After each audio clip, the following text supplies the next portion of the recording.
supaya lebih khidmat, jarak kita supaya juga tidak terlalu jauh. Alhamdulillah pemateri kita sudah hadir di tengah-tengah semua, yaitu Syekh Dr. Syuhadak Mahmud Al-Ja'fari. Beliau merupakan Syekh Thariqah Al-Ja'fariyah Al-Ahmadiyah Al-Muhammadiyah. Alhamdulillah sudah berada di tengah-tengah kita semua.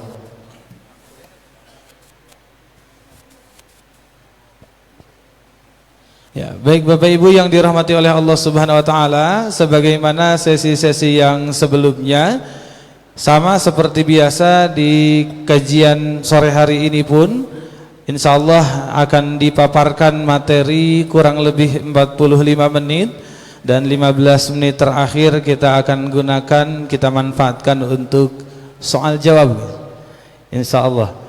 Baik, Bapak Ibu yang dirahmati oleh Allah Subhanahu wa taala, langsung saja mari kita sama-sama menyiapkan lahir batin kita, hati kita, supaya bisa menerima setiap ilmu yang dipaparkan. Mudah-mudahan ilmunya menjadi kemanfaatan untuk kita semua. Amin ya Allah ya rabbal alamin. Kepada yang terhormat Syekh Dr. Syuhadak Mahmud Al-Ja'fari, kepada beliau disilahkan.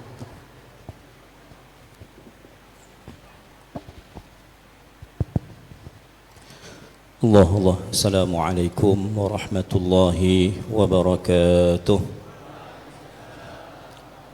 Ila hadratin Nabi Muhammadin al-Mustafa sallallahu alaihi wasallam, alihi al-kiram wa ashabihi al-'idham, wa ila abaina wa ummahatina wa man lahu haqqun alaina, wa ila masyayikhina fillahi ajma'in أينما كانوا وأينما حلت أرواحهم لهم منا الفاتحة. أعوذ بالله من الشيطان الرجيم. بسم الله الرحمن الرحيم. الحمد لله رب العالمين الرحمن الرحيم مالك يوم الدين.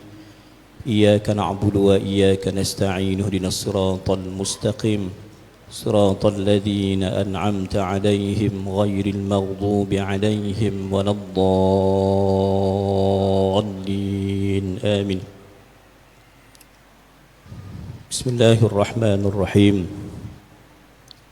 الحمد لله رب العالمين، وأفضل الصلاة وأتم التسليم على سيدنا محمد النور المذهب للنسيان بنوره، وعلى آله في كل لمحة ونفس عدد ما وسعه علمك. سبحانك سبحانك لا علم لنا إلا ما علمتنا إنك أنت العليم الحكيم. وعنده مفاتح الغيب لا يعلمها إلا هو، ويعلم ما في البر والبحر، وما تسقط من ورقة إلا يعلمها، ولا حبة في ظلمات الأرض ولا رطب ولا يابس إلا في كتاب مبين. ثم أما بعد. Ikhwatal iman yang saya muliakan, tuan pengacara majlis, para habaib, para kiai, para asatidzah. Mungkin di depan saya ini ada anak-anak santri yang masih belajar kan, ada yang pelajar-pelajar pesantren, mahasiswa, dan seluruh hadirin dan hadirat yang saya kasihi. Apa khabar semua? Kaifa halukum?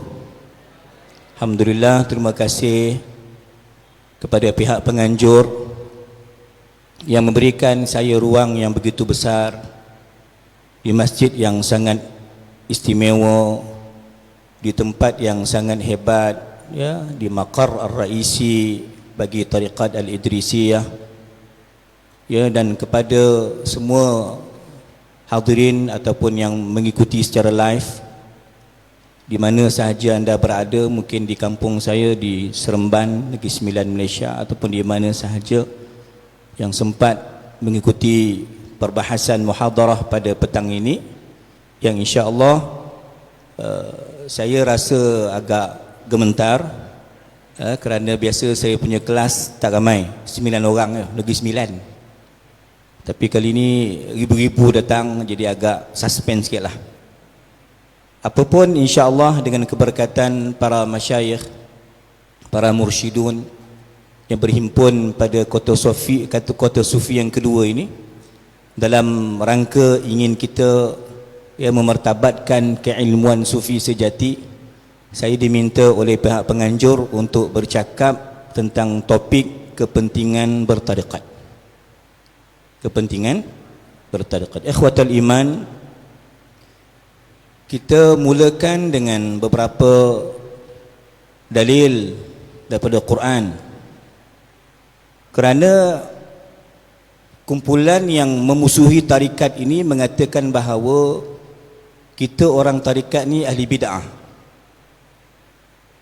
Tok-tok guru, para masyayikh tarikat ini mengada-adakan formula, kaedah yang dikatakan ma anzalallahu biha min sultan, yang tiada asas dasarnya pada Quran dan hadis. Maka mari kita bersama melihat dari banyak sudut nas-nas Al-Quran dan sunnah Nabi sallallahu alaihi wasallam. Antaranya kita sebutkan ayat Allah Subhanahu wa taala, Bismillahirrahmanirrahim.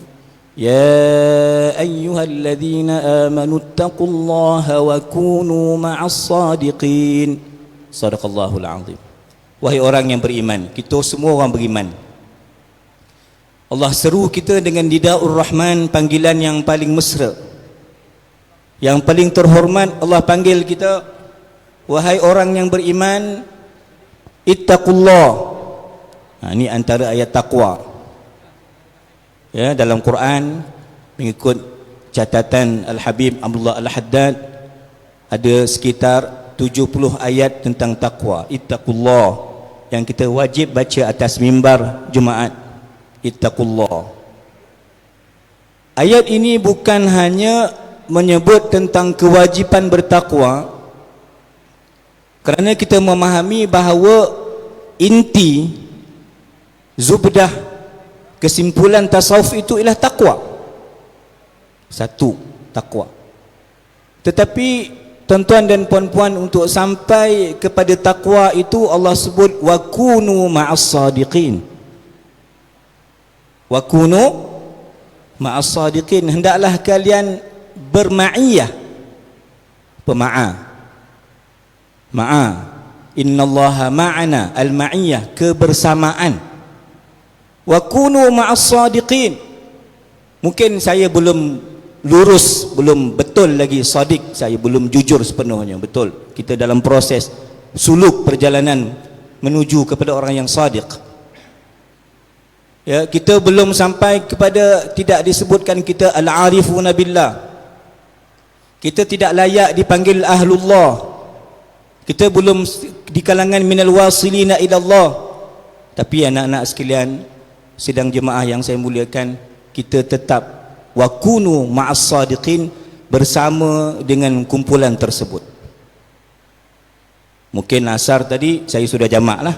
Mungkin anak-anak, ibu ayah yang asar, mungkin kita pun tak boleh kata 100% khusyuk, belum. Mungkin kita rasa bosan kerana zikir. Mungkin kita rasa terbeban dengan aurat, wirid harian.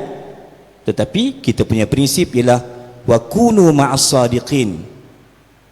Untuk abna ikhwan muhibbin yang berbai'ah dengan tarikat Idrisiyah contohnya, dia mesti jujur dan mencari jalan wasilah untuk menjadi orang yang sadiqin. Syekhuna Al-Allamah Al-Muhaddith Muhammad bin Ibrahim Abdul Ba'is Al-Kitani hafizahullahu ta'ala masih hidup. Beliau berada di kota Iskandariah. Iskandariah ini di Mesir.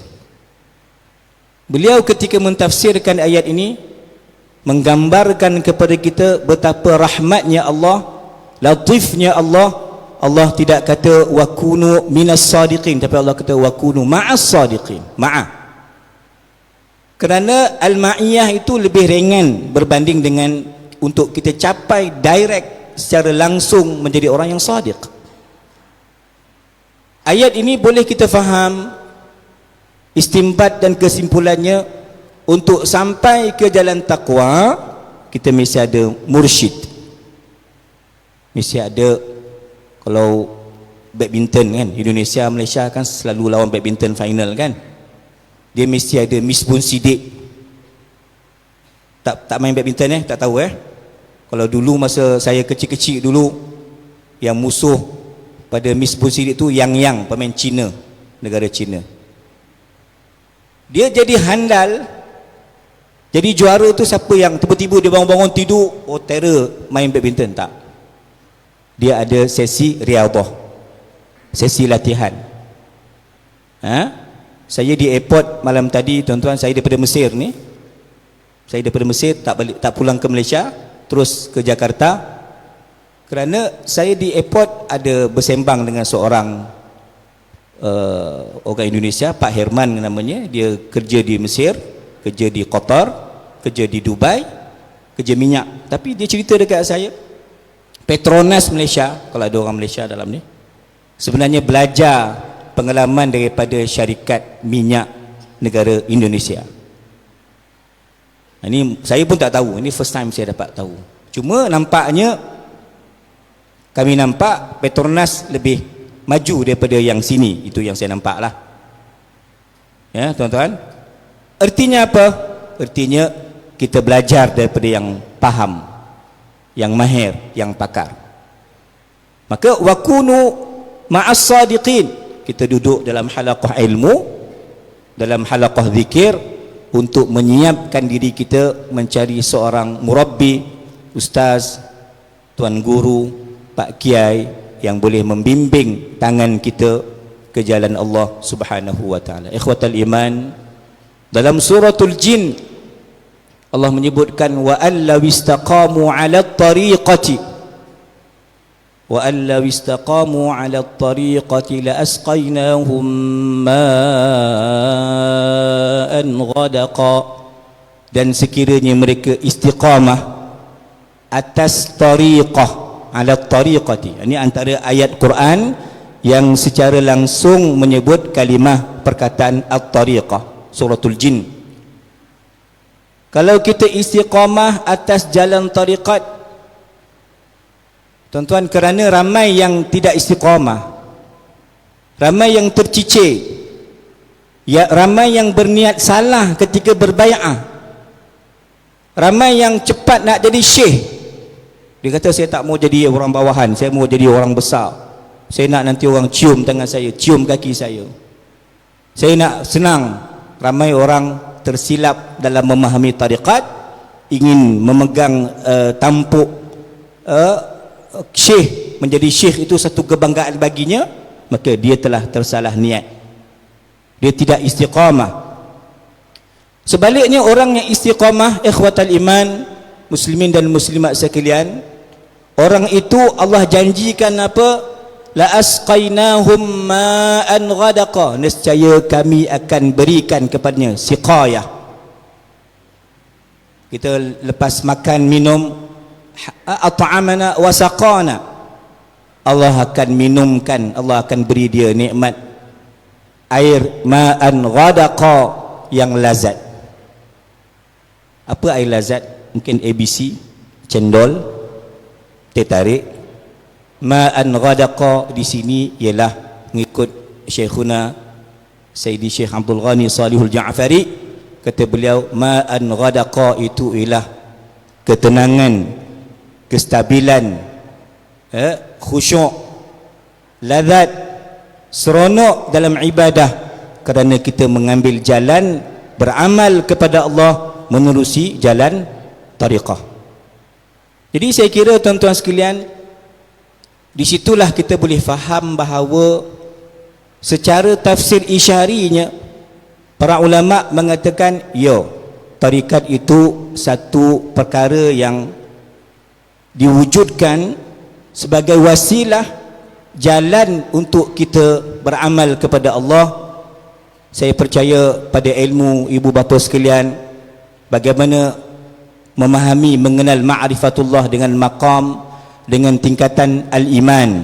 Maka kita mengaji cukup terkenal di pesantren kita, di pondok kita, di ma'had kita menggunakan pendekatan bukan tauhid 3, kita guna pendekatan pengajian sifat 20. okey, manhaj apa dia, Asy'ariyah Maturidiyah. Itu kita faham cara nak mengaji tauhid sifat 20. Kemudian kita rata-rata termasuk di tanah Melayu, Tasikmalaya, Nusantara kita berpegang dengan fiqh asasnya Syafi'i. Kemudian kita tidak cukup dengan iman, tidak memadai dengan Islam, kerana hadis itu, hadis Jibril, hadis yang dianggap induk segala sunnah, sunnah, hadis itu menyebutkan mesti dilengkapkan dengan perkara yang ketiga, iaitu al-ihsan.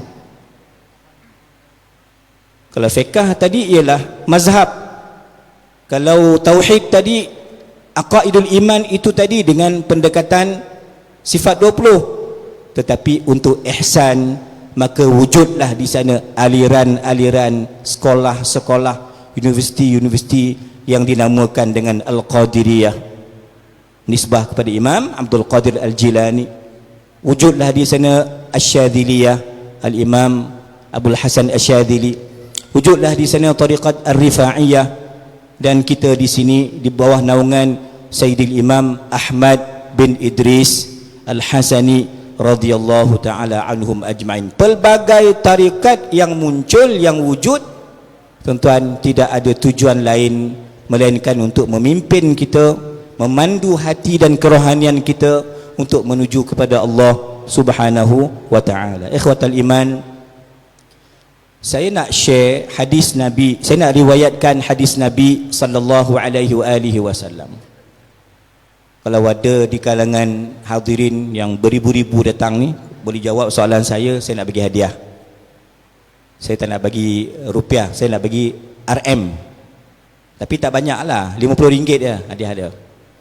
Saya nak tanya tuan-tuan, Al-Imam Sayyidi Ahmad bin Idris, tarikat kita ni, Idrisiyah Ahmadiyah ni, ya, dia telah menulis satu kitab hadis.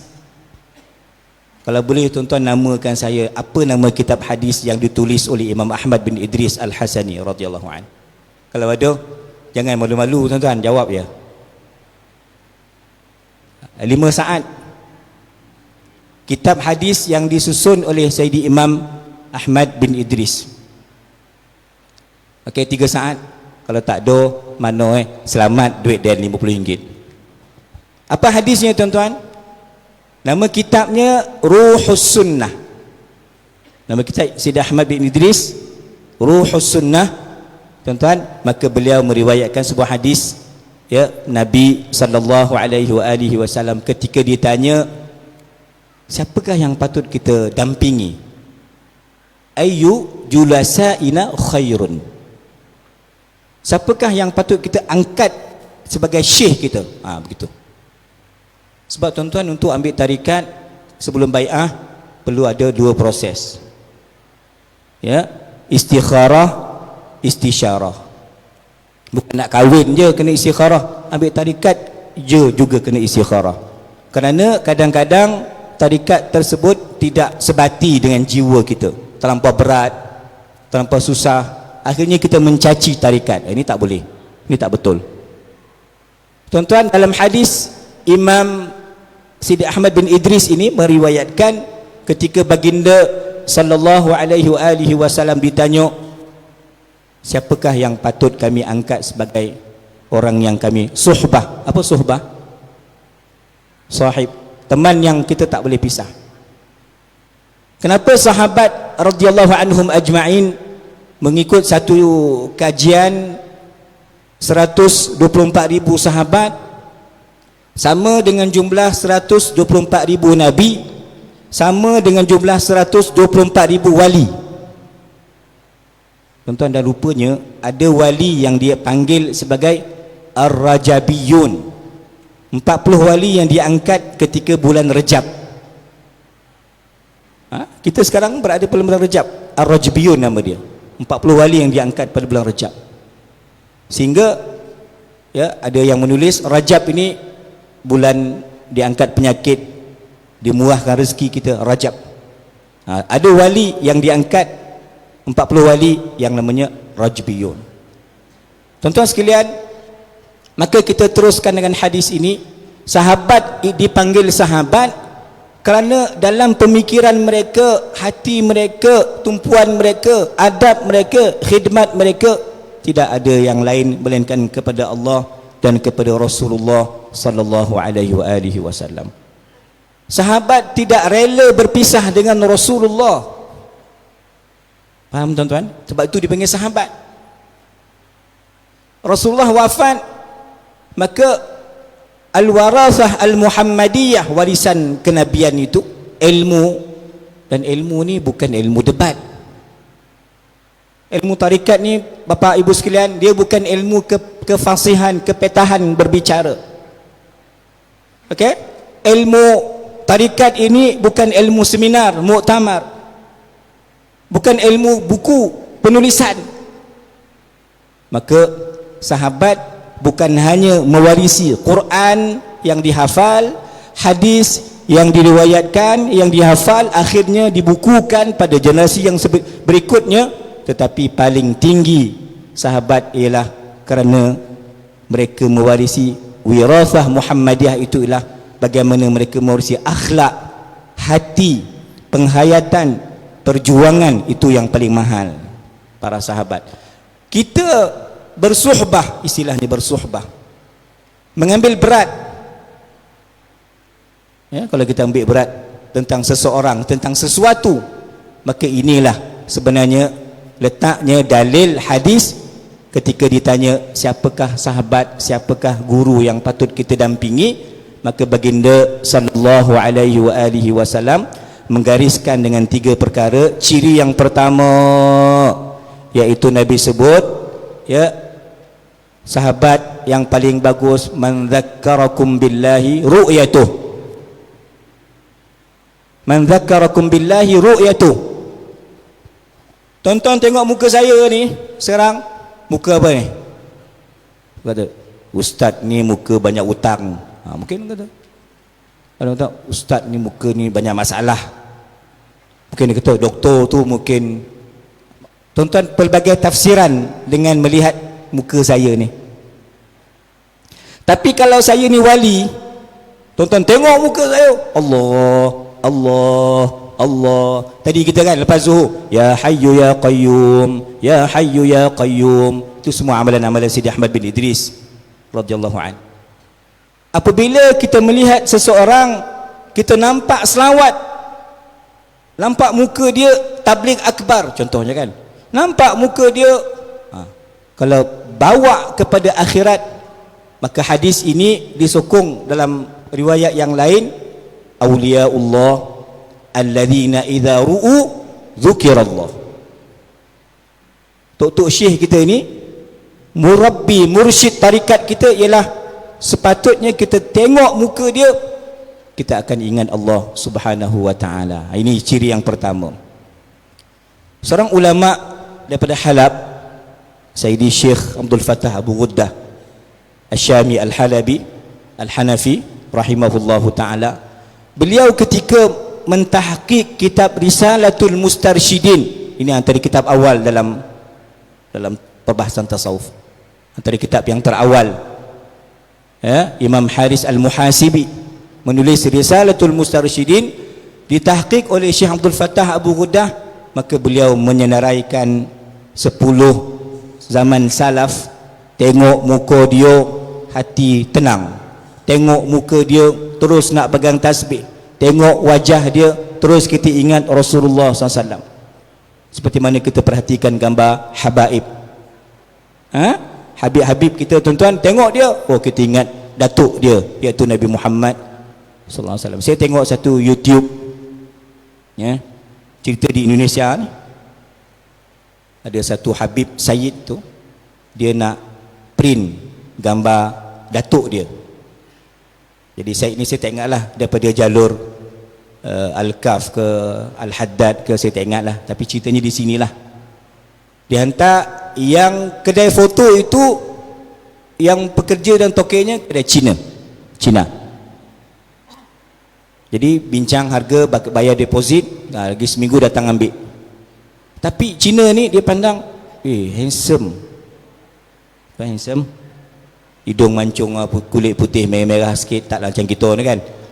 Tuan handsome nampak, oh subhanallah. Maka Cina ni membayangkan gambar yang ingin dicetak itu oleh seorang pelanggan itu tadi, oh ini mungkin gambar yang orang Islam sebut Muhammad, Nabi Muhammad, yang sebut asyhadu anna Muhammadar Rasulullah dalam azan, ini kod. Tokek Cina ni dah jatuh cinta dengan gambar ni, tuan-tuan sekalian. Sampai waktu Habib ni datang ambil, nak bayar dan ambil barang dia, gambar tu, Cina tanya, ini bapak, ini gambar siapa? Gambar Rasulullah ke? Gambar Nabi tak boleh tulis, tak boleh lukis, tak boleh ambil, tak ada, tak boleh digambarkan ketampanan, kesempurnaan Nabi SAW. Maka kata Said, kata Habib ini ialah datuk saya, kami cucu keturunan Rasulullah sallallahu alaihi wasallam, ahlul bait, ahlul kisah. Maka tuan-tuan, asbab hanya mencetak gambar cucunda Nabi Muhammad sallallahu alaihi wasallam, maka Cina ini masuk mengucap 2 kalimah syahadah, masuk Islam. Itu baru kita boleh bayangkan cucu Nabi. Tuan-tuan, tengok gambar Habib tadi. Kalau kami di Malaysia, rujukan kami Al-Habib Ali Zainal Abidin, walaupun asalnya kampung di sini kan, tapi Masya Allah Habib Ali Zainal Abidin, Habib Najmuddin, dan ramai para habaib yang menjadi contoh kami, ikutan kami, Masya Allah. Tuan-tuan, antara 10 orang, saya rasa masa kita pun tak panjang, saya nak sebut 3 nama. 3 kalangan salaf, tuan-tuan, kalau tengok muka dia memang muka wali, muka syurga. Antaranya tuan-tuan, sahibul madhab Al-Imam Ahmad ibn Hanbal Asy-Syaibani radhiyallahu anhu wa ardah. Pengasas mazhab Hanbali, kita tahu tok guru dia antaranya ialah Imam Syafi'i. Sidi Ahmad bin Hanbal, tuan-tuan sekalian, ketika pengajian, kehadirannya macam di sinilah, macam di Tasikmalaya ni, macam di Aceh, macam pengajian di masjid-masjid tempat tuan-tuan ni, yang hadir tuan-tuan 10,000. Orang kira, berapa kehadiran, ambil attendance, ada 10,000 tuan. Tetapi yang bawa kitab hanya 500 orang. Berapa persen tu Pak? Yang mencatat, yang bawa kitab hanya 500. Yang lain tak bawa kitab tapi bawa handphone, WhatsApp, order makan, laro, kalau handphone lah yang tak digunakan untuk ilmu. Tuan-tuan, saya ulang kembali, Imam Ahmad, pengajian hadis beliau, kehadiran 10,000, tuan-tuan, 5,000, tetapi yang mencatat, yang membawa kitab hanya sekitar 500 orang sahaja. Yang lain-lain buat apa? Yang tak catat, yang tak bawa kitab, dia buat apa? Mana ada handphone, mana ada laptop? Tak ada. Apa mereka buat, tuan-tuan? Mereka hanya datang ingin mendengar hadis yang pertama, dan tujuan mereka hanya ingin menatap wajah Imam Ahmad bin Hanbal. Yang tadi tu kat rumah dah perang dengan isteri dia, gaduh, tak cukup beras ke, masalah ekonomi ke, gaduh, politik ke, gaduh, laki bini. Masuk kelas Imam Ahmad, tengok wajah Imam Ahmad, selesai masalah, hutang selesai, semua selesai. Ini tuan-tuan, zaman Imam Ahmad bin Hanbal telah berlaku. Ada satu tokoh, tuan-tuan, kita tahu, Imam Hasan Al-Basri, semua kenal Imam Hasan Basri. Jalur sanad kita insya-Allah sampai kepada Imam Hasan Al-Basri, At-Tabi'iyul Jalil. Tuan-tuan, ada seorang imam, saya di Mesir, hari Jumaat baru ni saya di Mesir lagi, khutbah Jumaat masih menyebut nama Imam Fudail bin Iyad.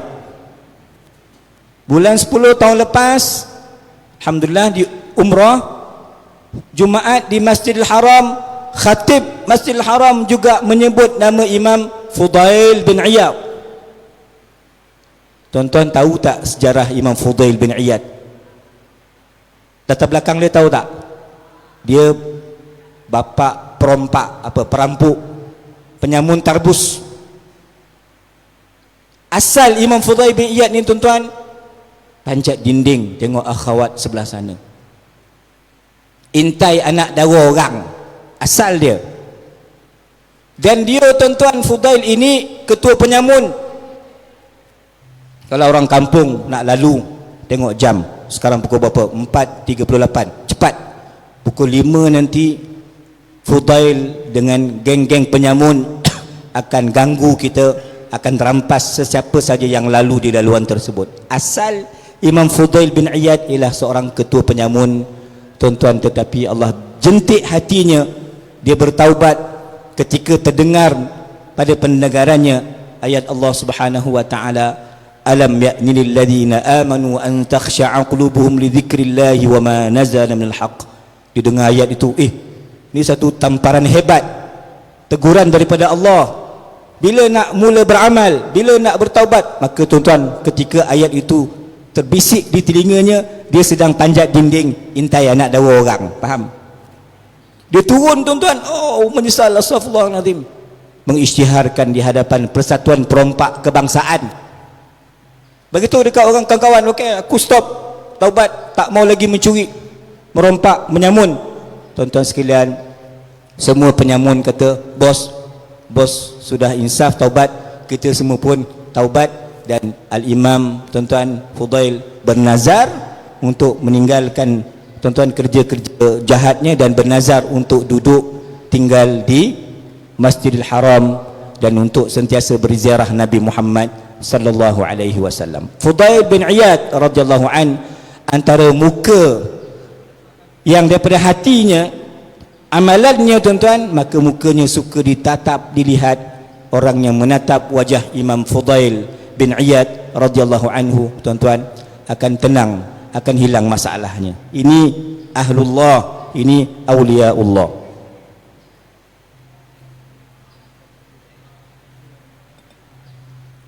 Muslimin muslimat yang saya kasihi, ada lagi satu nama yang saya nak sebut, mungkin jarang disebut oleh kita, seorang ulama hadis, Al-Hafiz Hisham, namanya Al-Hafiz Hisham Al-Basri, sudah mempersiapkan barang musim haji, dah packing barang, tapi ketika ingin berangkat bertolak, ibunya kata, Hisham, tak payah pergilah haji, kuih dah siap, makanan dah siap, bekalan dah siap tuan-tuan, cuma nak berangkat je. Ibu kata tak payah pergi. Maka kerana taatkan ibunya, beliau Al-Imam Hisham membatalkan hasratnya pergi haji tuan-tuan. Dan setiap hari, ada hari yang beliau sepatutnya berpuasa, beliau tidak berpuasa kerana menghormati ibunya yang ajak makan bersama, makan siang.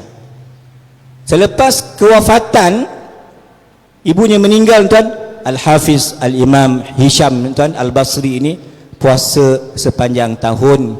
Dan tuan-tuan, haji dikatakan beliau berjaya dengan izin Allah menyempurnakan 100 kali haji. Maknanya umurnya panjang lah. Bukan macam zaman kita kan, kita ada queue kota, kena biaya yang mahal, kena ada visa dan sulit kan. Zaman dulu siapa nak pergi-pergi je lah. Tuan-tuan, Imam Hisham Al-Basri di kalangan orang yang dilihat wajahnya, orang akan tenang. Ciri yang pertama tuan-tuan, hadis ini sebut, tengok muka dia, hati kita jadi tenang. Itu ciri syekh yang pertama. Yang kedua, wazada fi ilmikum mantiquhu, percakapannya menambah ilmu kamu. Ilmu syekh ni tuan-tuan bukan hanya dapat dalam khutbah, dalam kuliah, ketika dalam kenderaan, ketika kita shopping, ketika kita makan-makan dengan tok guru syekh pun tuan, kita dapat ilmu. Yang ketiga, Nabi SAW sebut, ciri yang ketiga, wadzakkarakum bil akhirati, wadzakarahum bil akhirati haluhu, tuan-tuan, ataupun amaluhu. Amalan kiai itu menjadi contoh kepada kita. Saya selalu sebut di Malaysia lah, penyakit asatizah, masalah ustaz ustazah ni apa dia, iaitu an yakunal kalamu ilaihi ahabba minal istima'. Ustaz ni tak suka dengar, tak suka mengaji. Dia nak cakap je. Kalau ada ruang mikrofon, dia datang. Kalau tak ada, dia duduk rumah tengok TV. Ni penyakit ustaz. Nak bercakap 24 jam, nak menyampaikan, tak. Ustaz juga mesti menyampaikan dan mesti terus belajar. Wa fawqa kulli dhi ilmin alim. Dan dalam sebuah hadis disebutkan perkataan Allah kepada Nabi Ibrahim, ya Ibrahim, inni alimun uhibba kullu alim, uhibbu kulla alim. Ya Ibrahim, inni alimun uhibbu kulla alim. Allah cinta kepada orang alim. Tuan-tuan, maka alim tidak dipanggil alim, melainkan dia beramal dengan ilmunya. Kunu rabbaniyin. Dia minta maaf kan, saya baca iklan banyaklah, jarum coklat, jarum panjang, jarum pendek, jarum saya pun tak faham. Faham ya? Promosi kepada rokok yang bercanggah dengan manhaj tariqah. Kalau Sidi Ahmad bin Idris, tuan-tuan yang Idrisiyah, Sidi Ahmad bin Idris kata yang merokok tak boleh jumpa Nabi SAW. Itu pengalaman Sidi Ahmad bin Idris radhiyallahu anhu. Bagaimana contoh seorang mursyid, syekh, kiai, kempen ceramah bertakwa, tapi dia pun tak datang berjemaah. Tuan-tuan, dan seumpama begitu. Tetapi wali yang sebenar, syekh yang sebenar yang kita ingin dampingi, tuan-tuan, ialah ya syekh yang boleh memantapkan amalan kita. Wa dzakkarakum bil akhirati amaluh, iaitu mengingatkan kita kepada tujuan akhirat. Ikhwatal iman, tuan-tuan sekalian, kenapa kita bertarikat? Kerana tarikat itulah antara kandungan hadis Nabi sallallahu alaihi wasallam, humul qaum la yashqa bihim jalisuhum. Ada kalangan student kita, pakcik-pakcik kita, dia tak fasih membaca, orang awam, dia bukan santri. Ada orang kita, tuan-tuan, dia boleh baca Yasin je, surah lain tak boleh baca. Ada orang kita, tuan-tuan, tidak fasih dalam menyebut. Kalau kita di sini antara selawat asas ya, sebab saya juga cabang Ahmadiyah, Idrisiyah, cabangnya Ja'fariyah. Kita, tuan-tuan, berkongsi pada amalan yang sama, antaranya selawat yang beliau terima secara yaqadhah daripada Nabi sallallahu alaihi wasallam. Apa dia? Saya nak minta kita sama-sama baca selawat al-azimiyah. Boleh, tuan-tuan, kita baca sama-sama ya. Serentak. Bismillahirrahmanirrahim. Allahumma inni as'aluka binuri wajhillahil azim alladhi mala'a arkana 'arshillahil azim wa qamat bihi 'awalimullahil azim أن تصلي على مولانا محمد ذي القدر العظيم وعلى آل نبي الله العظيم بقدر عظمة ذات الله العظيم في كل لمحة ونفس عدد ما في علم الله العظيم صلاة دائمة بدوام الله العظيم تعظيما لحقك يا مولانا يا محمد يا ذا الخلق العظيم وسلم عليه وعلى آله مثل ذلك واجمع بيني وبينه كما جمعت بين الروح والنفس ظاهرا وباطنا يقظة ومناما واجعله يا رب روحا لذاتي من جميع الوجوه في الدنيا قبل الآخرة يا عظيم. الحمد لله رب العالمين. Ini selawat azimiyah. Tuan-tuan, fadilatnya mungkin Maulana Syekhul Akbar ataupun para khulafa telah mencerahkan, menerangkan kepada kita semua, tuan-tuan. Ikhwatal iman, saya nak ambil lagi sedikit poin, iaitu kenapa kita perlu bertarikat. Jawapannya kerana dalam jiwa kita banyak kelemahan. Bahkan pagi tadi Syekhuna Syekh Rahimuddin Banten sebut apa, tuan-tuan?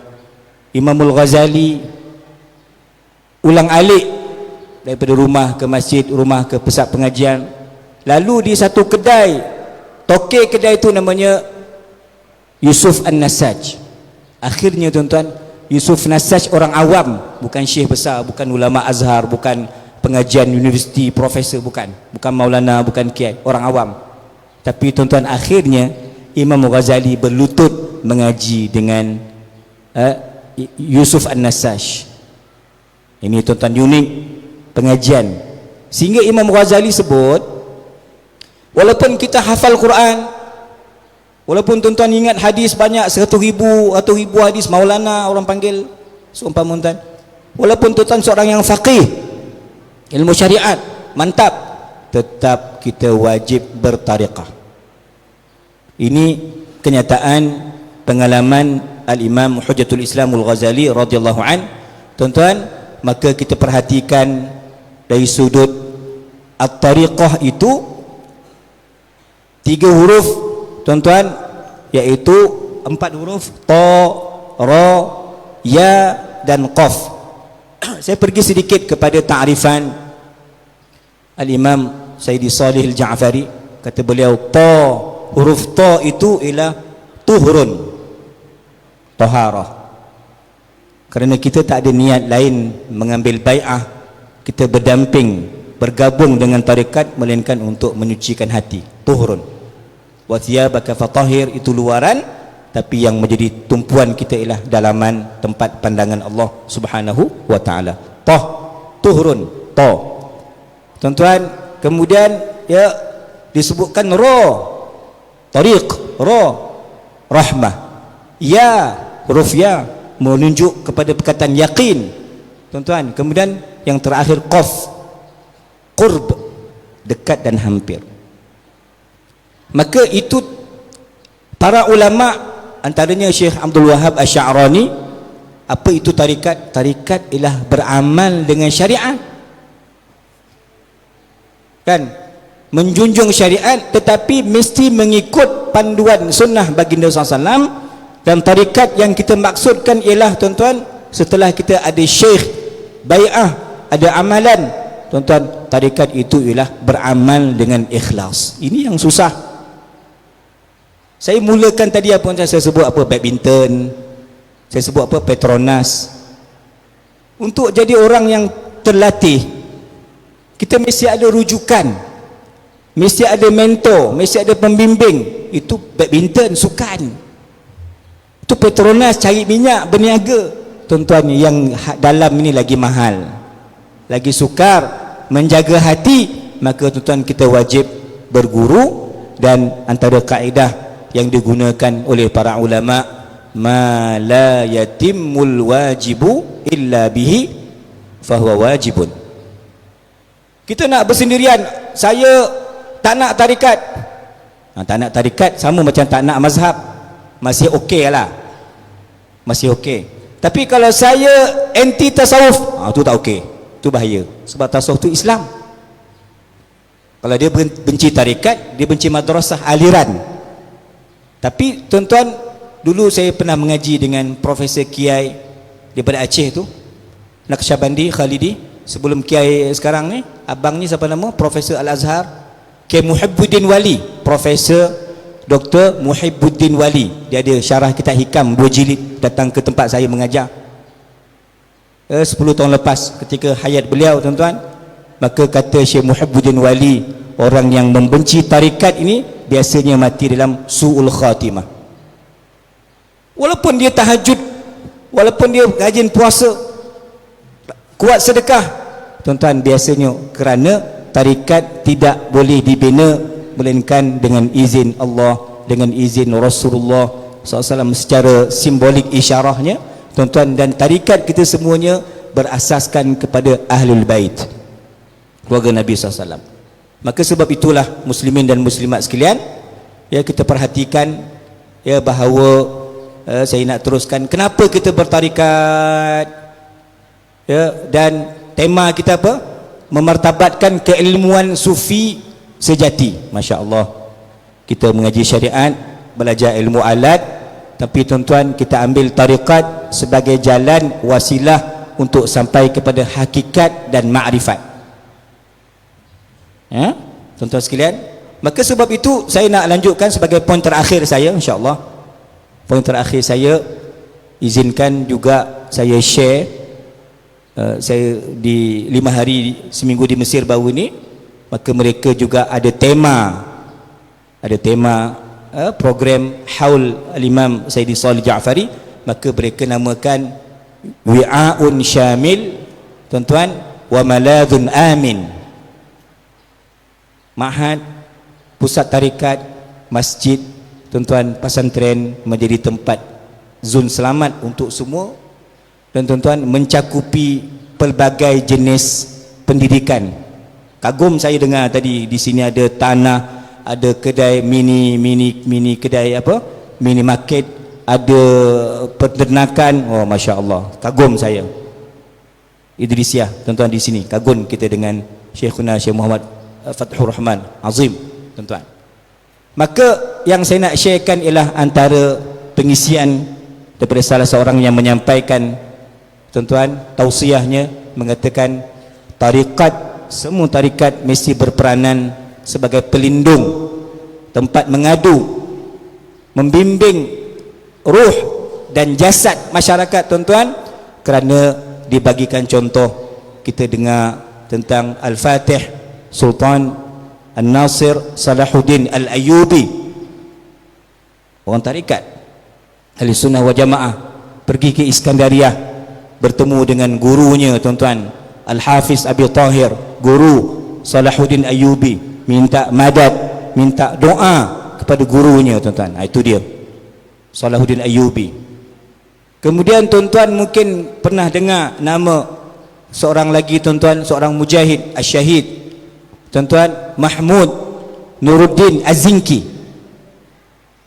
Ini ceritanya masyhur, beliau yang menyelamatkan maqam Nabi Muhammad sallallahu alaihi wasallam yang ingin dibawa lari, yang ingin dirampas, dicuri oleh dua orang Yahudi daripada Maghribi. Cerita lama zaman itu, tuan-tuan. Dan Syekh Nuruddin Zinki ni, tuan-tuan, ketika peperangan di Mesir, di tempat yang namanya Mansurah Dimyat, ini kawasan Dimyat ni kawasan laut, ketika tahajudnya, tuan-tuan, beliau berdoa. Tengok orang sufi, orang tarikat, ya Allah, Allahumma ansur dinaka, bantulah agamamu. Seperti mana kita tidak pernah berhenti mendoakan saudara-saudara kita di Gaza, Palestin. Tuan-tuan, beliau sujud berdoa kepada Allah, bantulah agamamu, ya Allah, jangan bantu Mahmud Al-Kalb. Al-Kalb apa pun, tuan? Al-Kalb, kalbun, oh, itu bahasanya najis mughallazah tu. Ya Allah, saya ni tak ada apa-apa, yang penting agama saya, syariat Nabi saya ni macam anjing. Dia merendah diri ketika sujud kepada Allah, tuan-tuan. Ya, doa itu Allah dengar, tuan-tuan. Maka salah seorang tenteranya, tentera Mahmud Zinki, bermimpi, bang, kau pagi esok kau jumpa bos kau Tan Sri, bapa Nuruddin Zinki, bagi tahu dia, mimpi dalam bertemu Nabi SAW, bagi tahu dia, doa dia Allah makbulkan, kejayaan akan berpihak kepada tentera Islam. Dalam mimpi itu tentera ini kata, ya Rasulullah, kalau aku sampaikan kepada bos aku nanti dia tak percaya, bagikan aku tanda dan alamat bukti dia akan menang, Islam akan menang.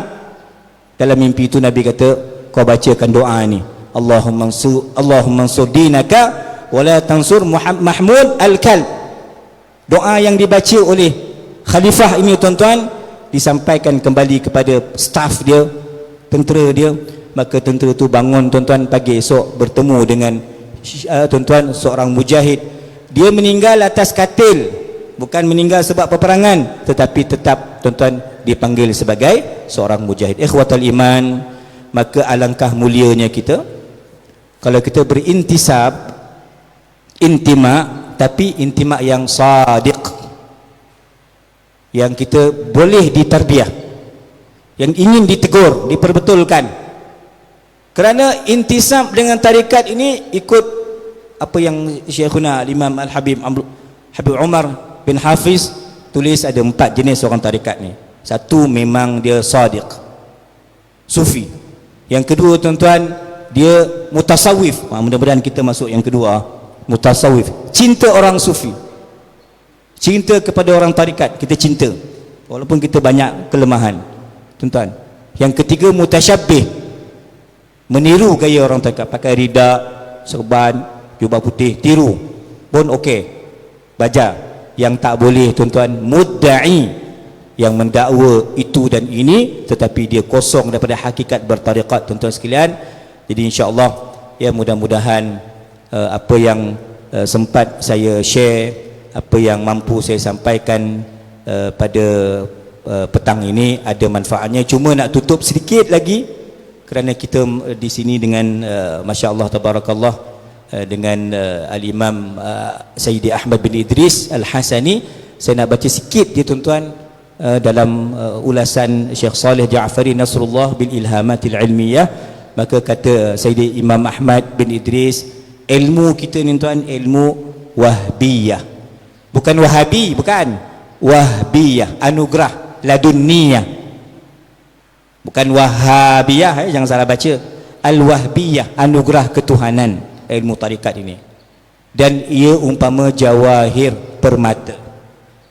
Tuan-tuan, kalau ada bazar di bawah ni, dia berniaga permata, satu harga $1,000 USD, dia tak bolehlah tinggalkan kedai tu pergi toilet ke, pergi minum air ke, tinggal dia, nanti mungkin hilang, permata mahal. Tuan-tuan, tarikat tasawuf ini permata yang sangat bernilai. Maka kata beliau tuan-tuan, ya sebab itu berdalilkan dalam surah An-Nisa, Allah sebut wala tu'tus sufaha amwalakum allati ja'alallahu lakum qiyamah. Jangan sewenang-wenangnya kita nak bai'ah. Biasa syekh kan, syekh dia tak ada kata, bapak saya mau bai'ah, nanti dulu datang zikir dulu, ada latihan, ada syarat, baru dah cukup syarat baru kita bai'ah. Ilmu tarikat ni tuan, tidak semua orang merasai dia. Walaupun dia mungkin pandai, dia sudah intelektual, dia cerdik di kampus, di universiti, tapi bukan itu satu jaminan untuk dia memahami ilmu tarikat. Sebab ini permata yang sangat bernilai. Maka jangan kamu bagi orang yang sufaha, yang tidak berkenan, yang tidak sudi mengambil tarikat, kita jangan bagi dekat dia. Samalah tuan-tuan disebutkan kalam tuan-tuan Nabi Allah Isa alaihi salam, la tu'alliqul jawahir fi anaqil khanazir. Jangan kamu kalungkan permata pada tengkuk khinzir, tengkuk kalb dan seumpamanya. Mereka tak memahami, tak mengenali apa itu permata. Tuan-tuan, itu satu syarat. Ilmu ini sangat halus, zauqiyah, irfaniyah tuan-tuan, tarikat ya. Maka kita berintisab dengan syekh-syekh tarikat agar perjalanan kita lancar, tidak terganggu. Walaupun mesti ada cabarannya tuan-tuan, tapi tidaklah sesukar untuk kita melakukan formula sendiri, buat kaedah sendiri, lagi susah, tak sampai kita kepada Allah. Kemudian Sidi Ahmad tuan-tuan juga menyebutkan, fa in anastum minhum rusydan fadfa'u ilaihim amwalahum. Tapi kalau tengok santri itu dah layak, anak itu dah layak, pakcik yang datang nak bai'ah itu sesuai untuk terima tarikat, maka berilah mereka bai'ah tersebut, ilmu permata tersebut tuan-tuan. Maka inilah ya, kita sentiasa bertalaqi untuk kita tuan-tuan bertaraqi. Dan sekurang-kurangnya pesanan Al-Imam Ahmad bin Idris, sekurang-kurang tuan, kalau kita tak boleh jadi wali, jangan ingkar karamah wali. Kalau kita malas beramal, jangan menghalang orang untuk beramal. Mempercayai kelebihan, keistimewaan tarikat tuan, itu juga satu karamah. Tetapi kalau kita menentang, membangkang tanpa hujah dan dalil, itu satu bala, satu musibah tuan-tuan. Ya, sekadar itu yang sempat saya sampaikan. Saya mohon maaf kepada ibu bapa sekalian atas kelemahan, kekurangan yang saya sampaikan tadi, ataupun bahasa saya yang kurang sesuai. Saya mohon maaf. Aqulu qawli hadza wa astaghfirullahal azim li wa lakum wa lisa'il muslimina wal muslimat. Wassalamu alaikum warahmatullahi wabarakatuh. Waalaikumsalam warahmatullahi wabarakatuh. Baik, hadirin wal hadirat rahimakumullah. Alhamdulillah pemaparan sudah disampaikan oleh pembicara, dan sebagaimana komitmen kita tadi, insyaallah akan ada tanya jawab beberapa menit ke depan. Hanya dibatasi 2 menit saja. Saya ingin satu dari akhwat, satu dari ikhwan. Boleh Bapak yang di depan saya, dari akhwat ada? Ada? Kalau tidak ada saya lempar di Bapak dulu, silakan. Pak Daud.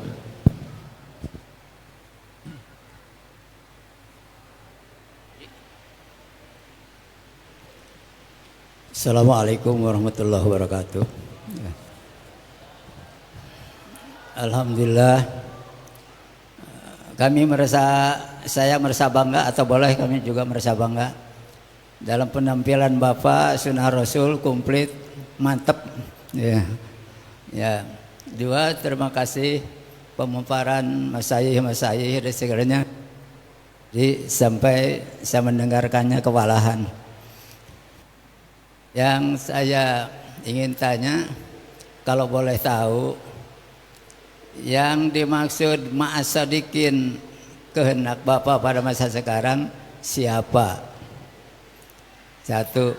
Yang kedua, saya ada kaget. Di situ ada tercantum Tarekat Al-Jabariyah, Al-Ahmadiyah, Al-Muhammadiyah. Pertanyaannya, apa bedanya tarekat yang dipimpin Bapak dengan Ahmadiyah Mirza Ghulam India? Ini ada. Terima kasih. Assalamualaikum. Waalaikumsalam warahmatullahi wabarakatuh. Baik, terima kasih untuk pertanyaannya, dijawab nanti secara sekaligus. Satu lagi Bapak di tengah. Di tengah.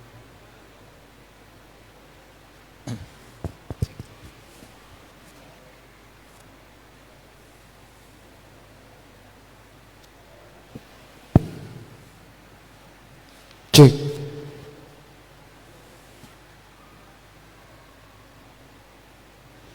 Bismillahirrahmanirrahim. Assalamualaikum warahmatullahi wabarakatuh. Izin bertanya, Syekh. Mungkin pertanyaan saya sebagian udah dipaparkan sama pertanyaan yang pertama ya. Alhamdulillah wawasan keilmuan kita itu yang Thariqah Mutabarok itu salah satunya yaitu Al-Jabariyah. Seperti yang tadi disinggung sama penanya pertama, Al-Jabariyah itu siapa gitu ya. Kita nggak kenal maka nggak tak sayang. Terus relevansi antara Al-Mahdiyah dan Al-Muhammadiyah itu relevansinya kemana gitu harusnya. Takatnya saya juga sama pemikirannya itu, Al-Mahdiyah itu ya ajaran Mirza Ghulam ya. Jadi mohon paparan dan penjelasannya. Wabillahi taufiq wa hidayah. Wassalamualaikum warahmatullahi taala wabarakatuh. Waalaikumsalam.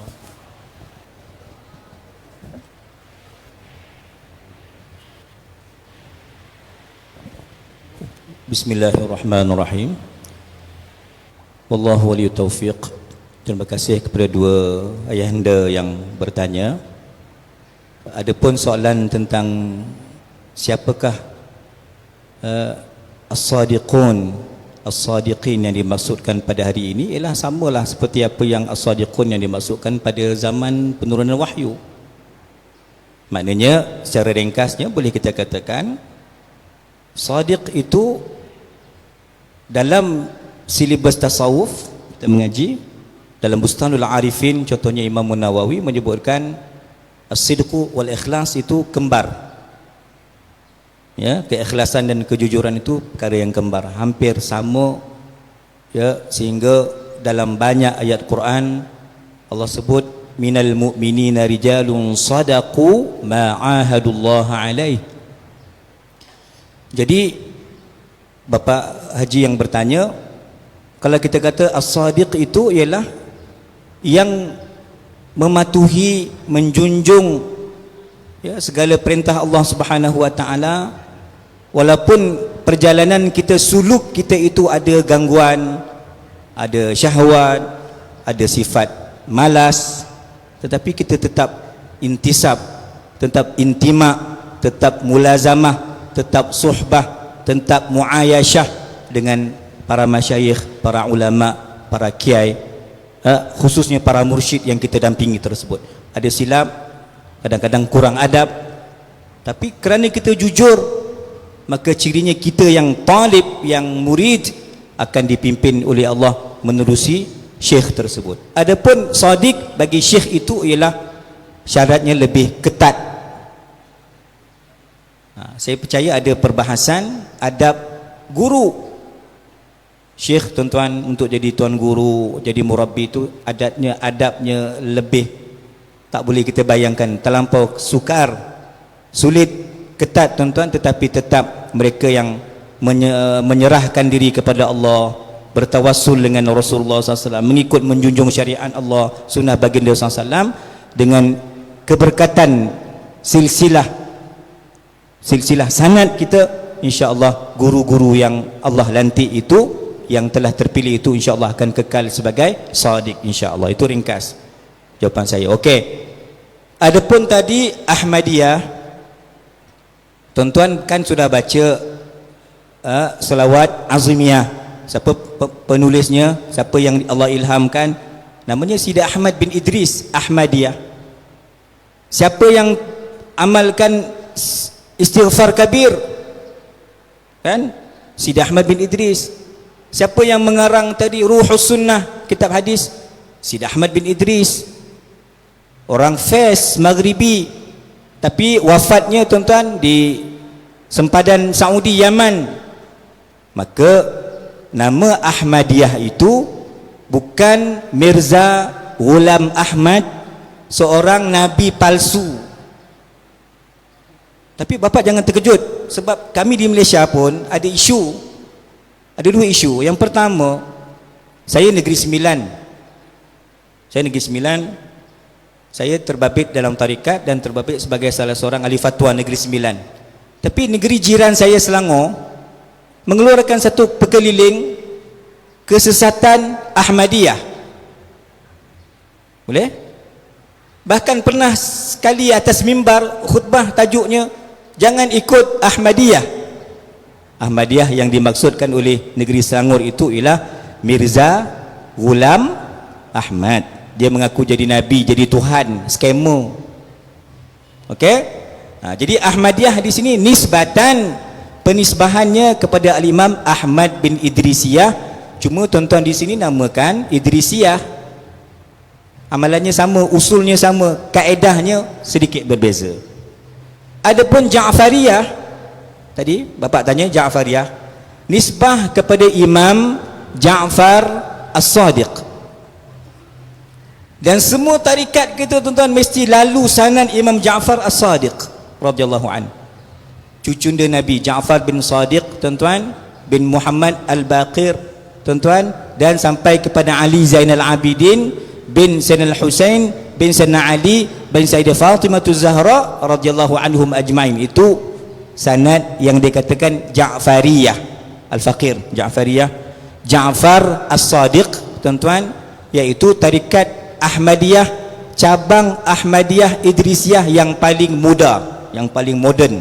Maksud saya ialah tarikat ini hanya dibina pada tahun sebelum kewafatan Syekh Saleh, tahun 79. Saya pun tak jumpa Syekh Saleh Ja'fari. Saya umur 4 tahun, mana nak pergi Mesir, 79. Jadi Ja'fariyah itu dibuat tuan-tuan, dibina oleh Al-Imam Saleh, namanya Saleh bin Muhammad bin Saleh, nasabnya sampai kepada Imam Ja'far As-Sadiq. Kekeliruannya ialah Ja'fariyah ni Syiah ni. Di situ kekeliruan dia. Tetapi tuan-tuan sekalian, Ja'fariyah yang Al-Faqir bincangkan pada hari ini tiada kena mengena dengan Syiah, kerana Ja'fariyah kita ialah nasaban la mazhaba. Hanya nasab beliau kepada Imam Ja'far As-Sadiq, tetapi ada pun amalan, akidah, kefahaman tiada kaitan dengan aliran Syiah Al-Ja'fariyah. Tuan-tuan kena ingat, kata Imam Ibnu Asakir, rajulani salihani bulia bi ashabis su. Dua orang penting hebat tapi dibala dengan murid yang jahat.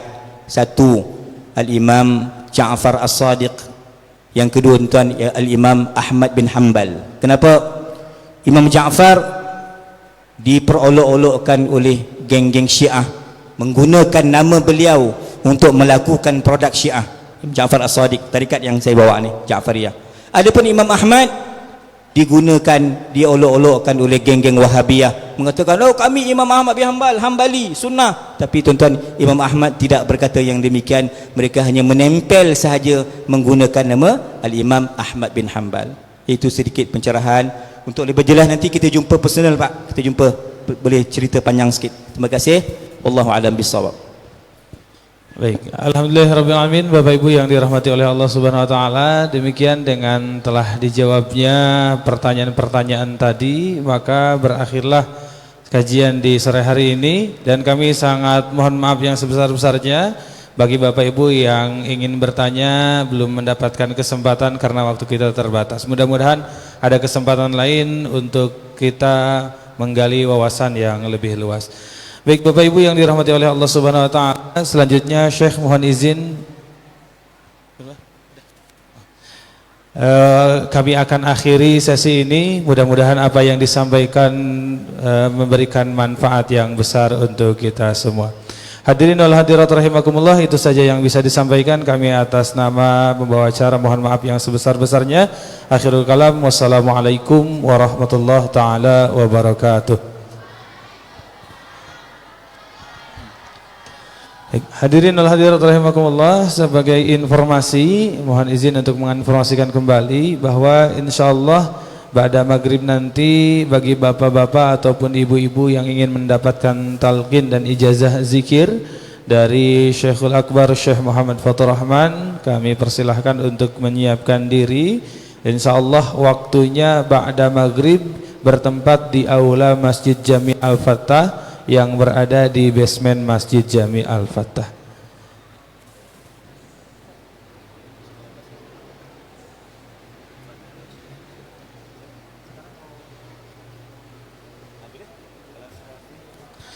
Baik, terima kasih kepada Bapak Ibu sekalian. Kami persilahkan untuk bisa beraktivitas sebagaimana biasa, dan kita akan bersama-sama lagi dalam ibadah sholat maghrib berjamaah insyaallah. Sekali lagi kami mohon izin menginformasikan bagi Bapak dan Ibu yang ingin mendapatkan talqin zikir serta ijazah wirid dari guru kita Syekhuna Syekhul Akbar Muhammad Fathur Rahman, kami persilahkan untuk menyiapkan diri. Insyaallah proses talqin dan ijazah wirid akan disampaikan oleh guru kita Syekh Akbar Muhammad Fathur Rahman selepas sholat maghrib nanti, bertempat